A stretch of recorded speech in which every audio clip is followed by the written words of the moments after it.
my dude? Just enjoying the game.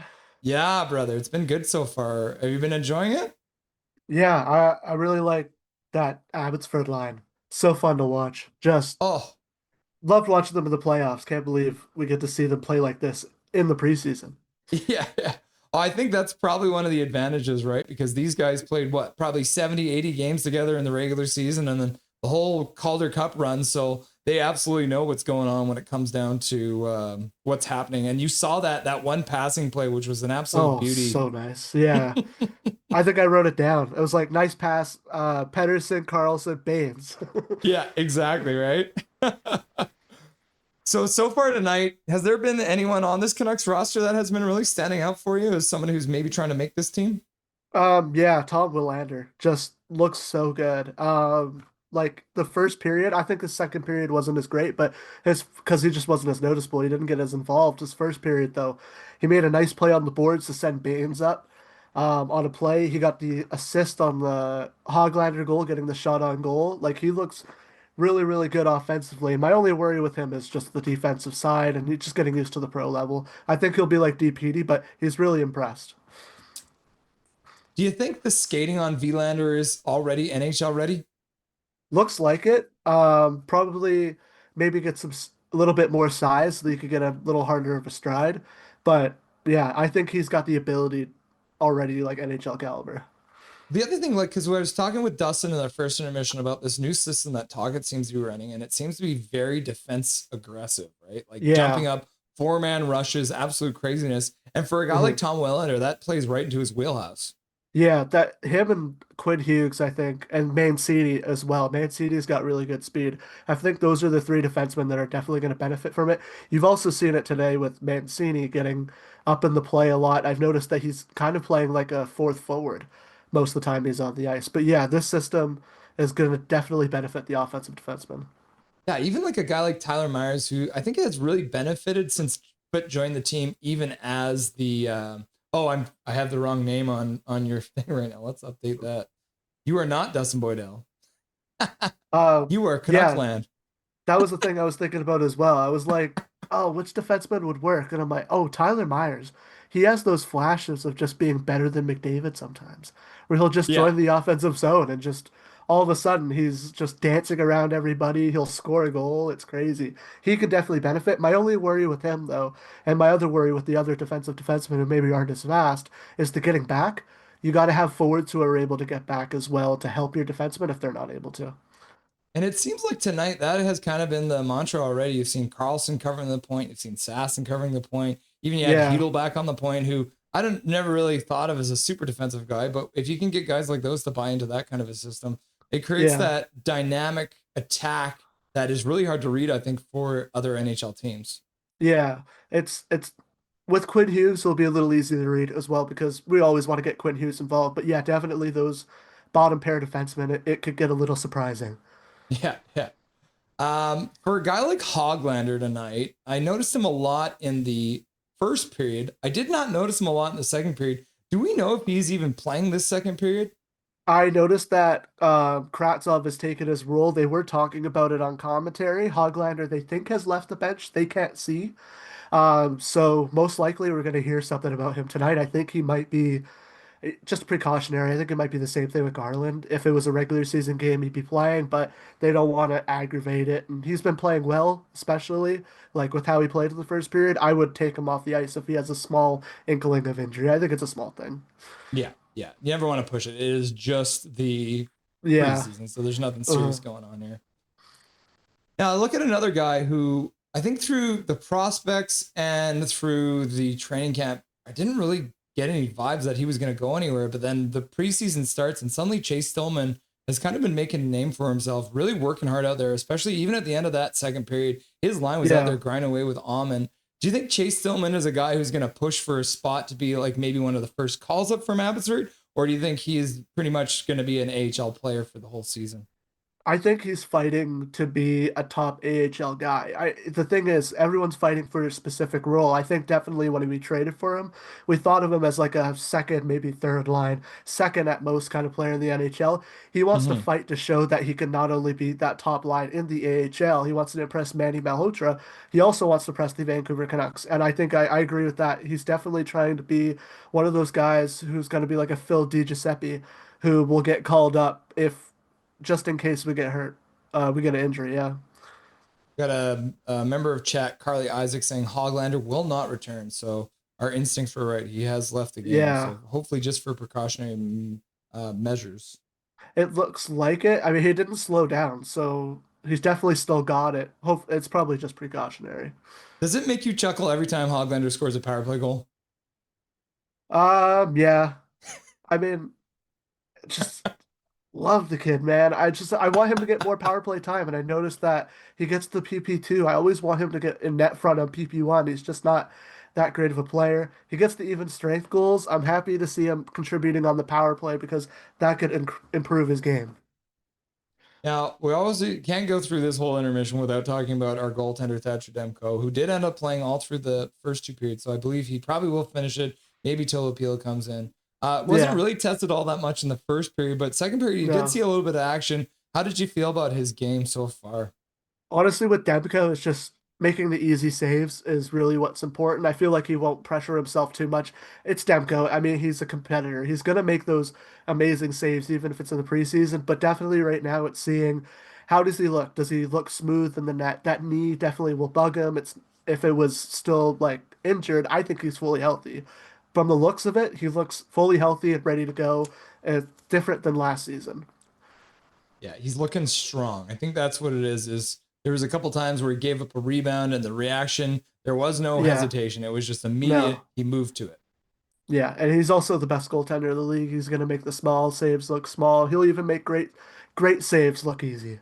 So you're confident in saying that the Vancouver Canucks currently possess the best defenseman and the best goaltender in the entire NHL. Second best goaltender. Second best? I'm not putting him ahead of Hellebuck. Hellebuck is that good. Like I think he could be better than Hellebuck, but I'm not putting him ahead of the MVP of last season.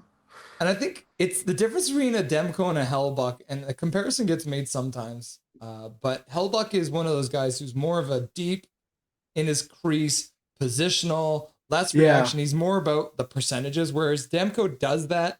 But I also feel like Demko adds that extra athleticism. So, Yeah. do you think there's a chance that Demko ends up playing his way on to Team USA for the Olympics, or Oh, is it already a 100%. foregone collusion? Yeah. It's 100%. Like if he plays fully healthy, he plays that like Demko plays, that Team USA are going to be like, yeah, we made a mistake. Should have added him to the roster. Like he's such a good goaltender.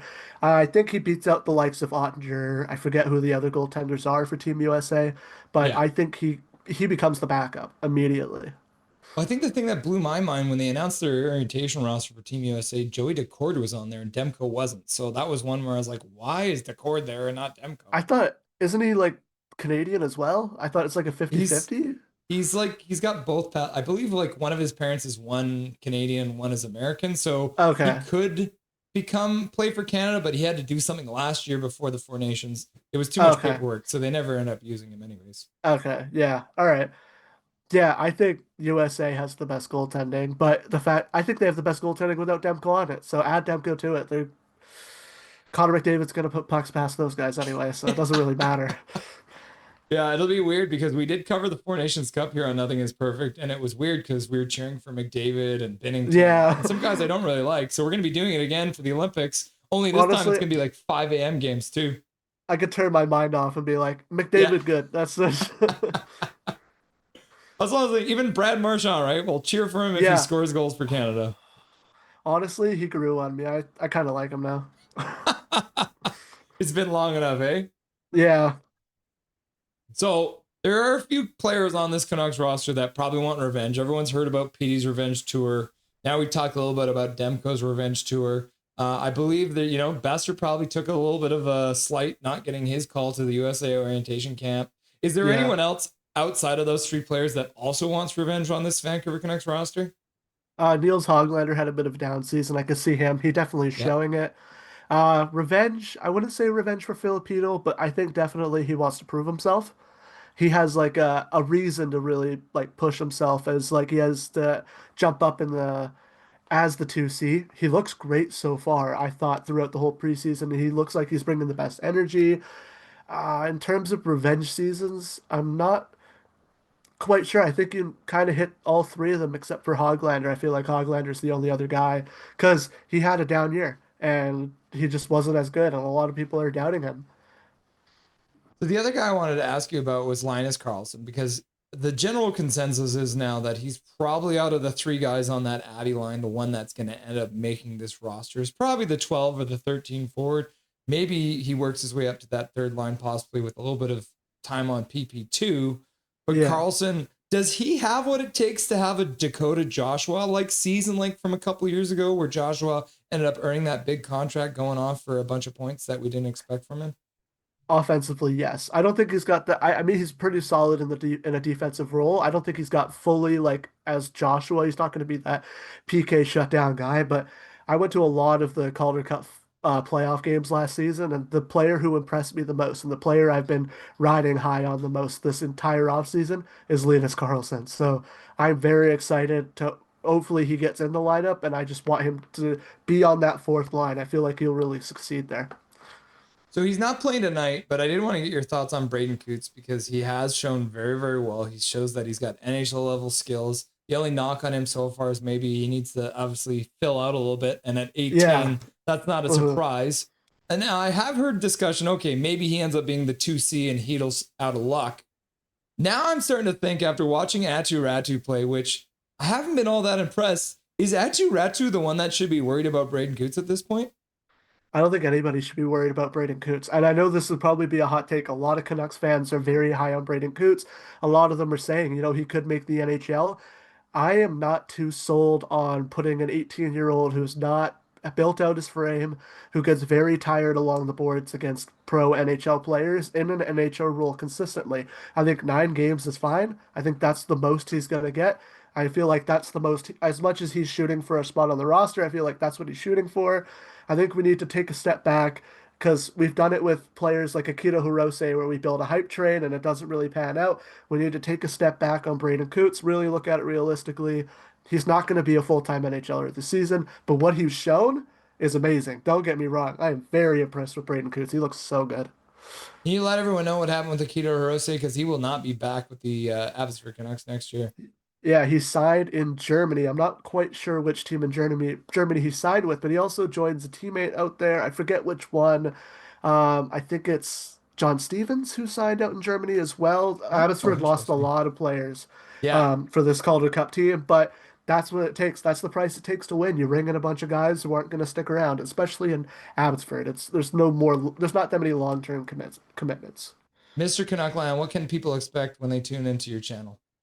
Mondays, expect this upcoming week is This Week in Canucksland, where I go over each of the games that was from Sunday to Saturday. And then Wednesdays are more fun videos. And I used to do franchise modes on Friday. I'm now doing the Canucksland podcast, where I'll have hopefully some guests on. I'm hopefully having a guest on pretty soon. And I go over a bunch of topics, a lot of rumors where I get to delve in and say, hey, these rumors are dumb. Yeah, there's a lot of that on the internet these days, so you'll have a lot of content to go off of.